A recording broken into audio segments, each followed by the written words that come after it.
Hello, team players.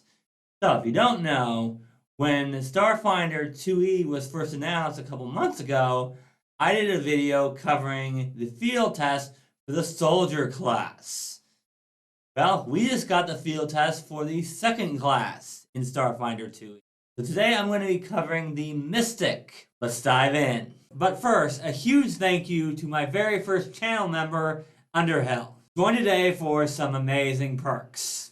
So the first thing to notice about the Mystic is that it is a wisdom-based class. Not only that, but it's a wisdom-based spontaneous caster, which we currently don't have in Pathfinder 2nd Edition. And like a lot of spellcasters, it's got 8 plus Constitution modifier hit points per level. It's also trained in Perception, trained in Fortitude and Reflex saves, and expert in Will saves. So yes, this class is going to have amazing Will saves.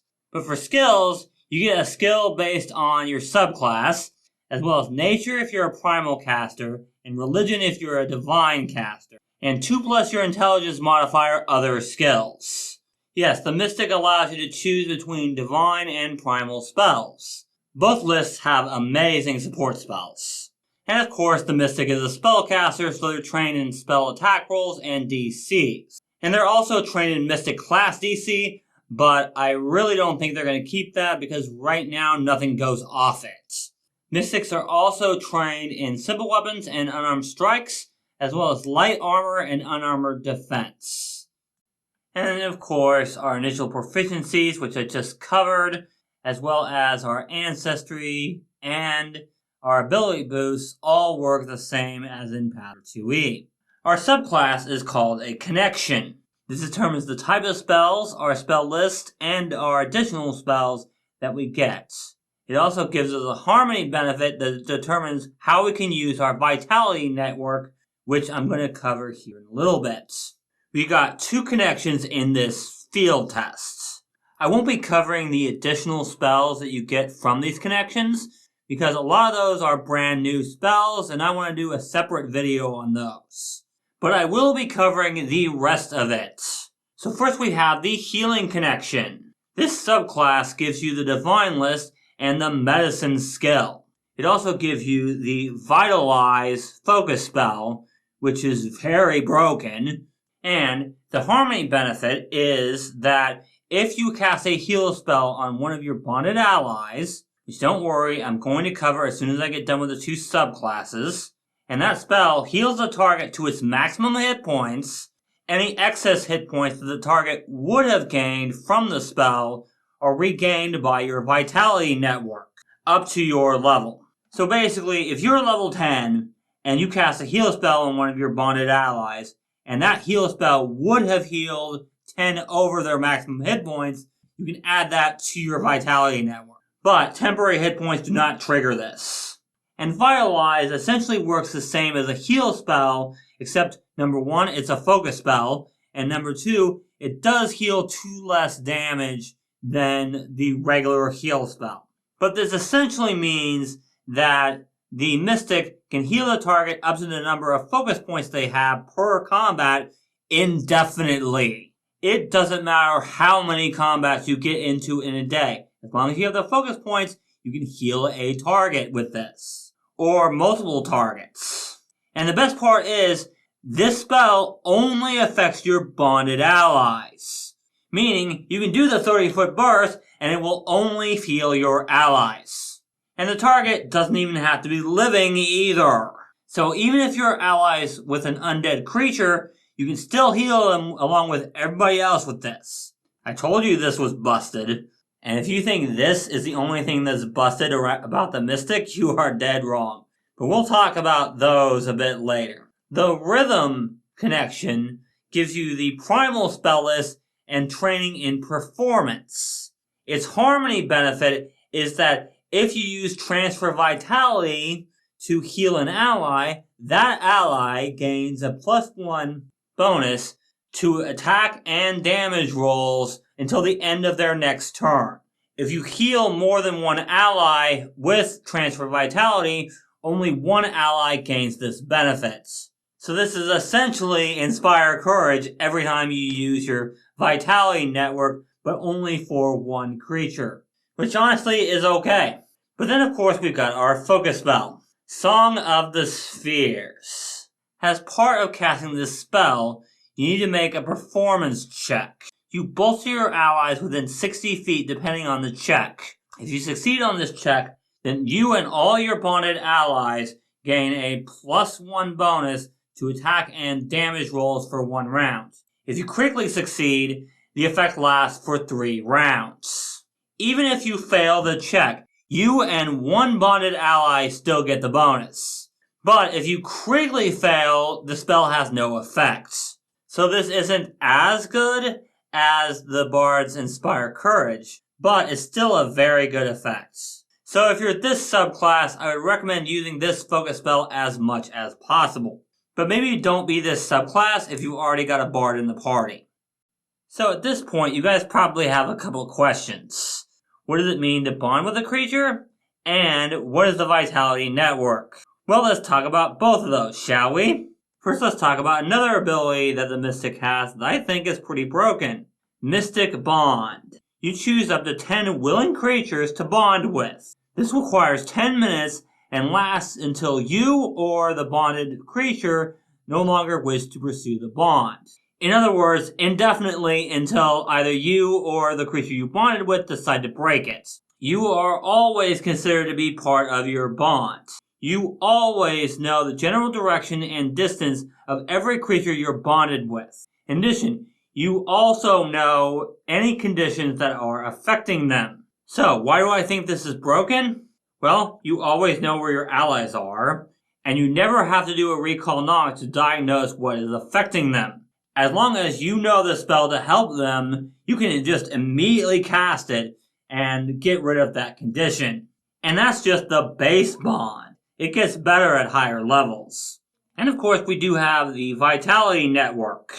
Your Vitality Network has a number of points equal to 6 plus an additional 4 for every level that you have in Mystic. With the Transfer Vitality action, you can take any number of points out of your Vitality Network and use them to heal yourself or a bonded ally that you can see. In addition, at the start of each of your turns during combat, your Vitality Network regains 4 points. If you're a master in the skill that your subclass gave you, it regains 6 hit points. And if you're legendary, it regains 8 hit points. It also regains its full capacity whenever you refocus. I'm not going to go over the spellcasting for this class because it essentially works the same as any other spontaneous caster. And of course, we do get Mystic Feats, Skill Feats, and General Feats at the same levels we would normally get them in Pathfinder 2e. But once we get to 3rd level, we get Mental Bond. All creatures connected by your Mystic Bond can now communicate telepathically with each other. In addition, all allies now know the general direction and distance from one another, in addition to their present state and any conditions affecting them that they themselves are aware of. What do I mean by that? Well, if an ally is affected by poison but doesn't know about it, then neither do any of their allies, except for the Mystic themselves. You also get the Absolute Bond action. If you use this, and your next action is to cast a spell that affects one or more bonded allies, you can choose for that spell to only affect one of your bonded allies, or for that spell to not affect that bonded ally at all. In addition, if that spell only targets one of your bonded allies and transfers points from your Vitality Network, your Vitality Network regains the same number of points it would gain at the beginning of your turn. So, for example, if you're a Primal caster and an ally happens to be right where you want to cast a fireball, just use this before it, and then that fireball won't affect that bonded ally. Or if you were to use one of the feats I'm about to cover that transfers points from your Vitality Network on a single ally, then you can get some of those points back. After that, you get your signature spells, your skill increases, and your ancestry feats at the same level as you normally would. And in addition to your Ancestry feat at level 5, you also get Mystic Resilience, increasing your Fortitude saves to Experts. Okay, I'm going to end off with Feats. With Deity's Domain, if you are a Divine Caster and have a deity, you can choose one of your deity's domains. You gain that domain's initial domain spell as a connection spell. And Martial Disciple is essentially a new name for the Deadly Simplicity Cleric feats. With Natural Bond, you do need to be a Primal Spellcaster. However, you gain a Xeno-Druid Order. I'm not going to go into too much detail on this because a lot of these spells are new spells that are still in development and aren't even shown in this field test. But each of these orders gives you a skill and a bunch of spells that are signature spells. So if you're a primal caster and you take this, you're going to have more signature spells than you normally would with this class. And finally, for level 1 feats, we have Network Spell. Essentially, you can choose a bonded ally and have one of your spells emanate from them rather than yourself. Your ally must be within 20 feet for you to use this ability. You can use your ally space in order to determine range, line of sight, and line of effects. But unless you are hidden or the spell has a subtle trait, anyone that can see both you and your ally can easily tell that the spell came from you. This is a great option for when an ally can see an enemy, but you can't. Because, you can use their line of sight when determining the effects of the spell, as well as their line of effects. Or just if the ally can see the target better than you can. Again, overall, kind of busted, if you think about it. At second level, with Divine Disciple, if you are a Divine Caster and have a deity, you gain Heal or Harm as a signature spell. Which one depends on your deity, but if your deity allows followers to cast both, then you can choose which one. If you already know the spell, then you can swap that spell for something else. Your deity also adds spells to your spell list based on its devotee benefits. Finally, based on your deity, you become sanctified as holy or unholy. Again, if you could become either, then you get to pick. You also gain the same anathema rules as if you were a cleric of that deity. So, essentially this is heal or harm as a signature spell, plus extra spells that may not be on the divine list. How good this is ultimately going to depend on what deity you end up picking. Level 2, we have Spot Healing. If a bonded ally within 15 feet of you would take damage, you can spend a reaction to have that ally regain hit points up to your level. However, this is going to cost you a number of points equal to 2 plus the amount healed from your Vitality network. This one's pretty good too. Just heal as a reaction. Pretty nice. Then we've got Vitality Boost. If a bonded ally within 20 feet is about to roll a saving throw, and you have at least 4 points in your Vitality network, you can use a reaction to give that ally a +1 status bonus to the triggering saving throw. You must then reduce the points in your Vitality network by 4. Yeah, this feat allows you to do more with your Vitality network than just heal people. Now you might be able to prevent some damage or some conditions. And finally, for level 2, we have Wild Bond, which gives you what has to be the most broken low-level focus spell I've ever seen. Well, broken for Pathfinder 2e anyway.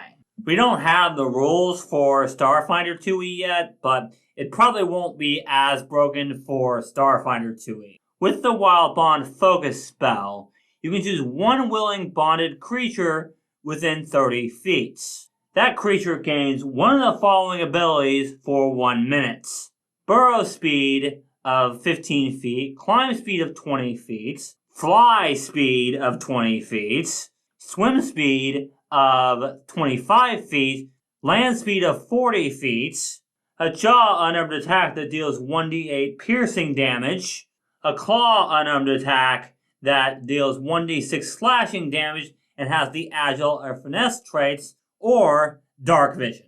And each time you heighten this spell by 1 rank, you get to target another bonded creature with this spell. In addition, if you cast it at 5th rank, then the 2 damaging options of this spell now deal 2 dice of damage.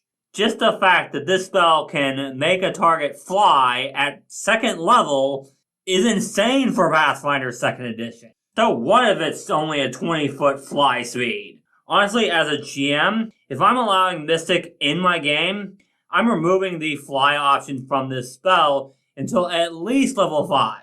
Maybe even the burrow option too, because burrowing at low levels can be pretty broken too. I'd say everything else in this spell is pretty basic. It does only last for 1 minute and it is a focus spell, but still, fly speed at level 2, that's too broken. With Cloud Storage, your Vitality Network basically becomes a bag of holding. You can use an interact action to put any item of 1 bulk or less into this extra dimensional space. If your Vitality Network contains at least 1 point, any of your bonded allies can pull an item out of your Vitality Network by using points equal to the item's bulk. They must spend an interact action to do this. Your Vitality Network can hold 12 bulk in the beginning, but if you're an expert in the skill that your connection gave you, then you can store up to 25 bulk, 50 if you're master, and 75 if you're legendary. This feat essentially gives everybody a full bag of holding that anybody that you're bonded to can just pull items out of whenever they want. No longer is there 1 bag of holding that everybody has to move over, pull something out of, and then do whatever they're going to do. They just need to spend a single action to pull out what they want, and then use it. There are a whole multitude of ways this can be useful. Like, if you need to hide everybody's weapons, this is an excellent way to do it. Memory Bank, you essentially store extra points from your Vitality Network in your mind. It holds 2 points per level that are refreshed when you refocus. You can transfer these hit points into your Vitality Network by spending an action. Or you can use 1 upgrade slot in a weapon or shield that has the tech trait in order to draw hit points from your memory bank into your Vitality Network by spending a free action when you hit with that weapon or raise that shield. This is essentially your extra points for your Vitality Network in case you run out, which in my book is pretty handy. In order to use mental interference, you must be wielding a ranged weapon within the first range increment of a target, or you must be within reach of a target and wielding a ranged weapon, as well as having at least 4 points in your Vitality Network. You can reduce the points of your Vitality Network by 4 in order to make a check with the skill you gained from your connection against the target's will DC. Critical success. The target becomes dazzled and off guard until the start of your next turn. They can spend an interact action with the concentrate trait to remove the dazzled condition. On a success, these effects last until the end of your current turn. On a critical failure, you are off guard against melee attacks the target makes against you until the end of your next turn. And lastly, for level 4 feats, we have Void Warranty. If you use this action, and your next action is to cast a spell that does void damage, so for instance like the harm spell, and the target loses hit points from the spell, your Vitality Network gains points equal to twice the spell's rank. This is about the only feat that I don't really like for this class. It's good, but I don't know how many spells actually deal void damage. I know they're changing the harm spell to do void damage, but I don't know what else. So I really don't know if there's that many spells you can use this with. And that's pretty much it for the Mystic that we have right now. And I gotta say, I think this could be the best teamwork class I've ever seen. We'll have to see what they get at higher levels and what they change it to when Starfinder 2e actually comes out. But most of the feats in here are either really good or just downright broken. The abilities and focus spells too. Honestly, if I'm playing a Pathfinder 2e game that allows Starfinder classes and I want to be a healer, I'm picking this over Cleric every day of the week. If I want to go straight healing, yeah, no contest. Of course, this is before I see what they changed about the Cloistered Cleric in the remaster. And now that we actually have 2 Starfinder classes to work with, I'm going to be building teamwork builds for these as well. They'll be shorter videos because I can only go to level 5. But I do think that at least some of you guys would like to try these classes out in Pathfinder. Otherwise, there'd be no point in doing a field test. They would just wait and do a full playtest. As I said earlier in this video, I did cover the soldier about 2 months ago. So if you want to see that video, you can check it out right here. Thank you guys so much for watching, and remember, teamwork is vital.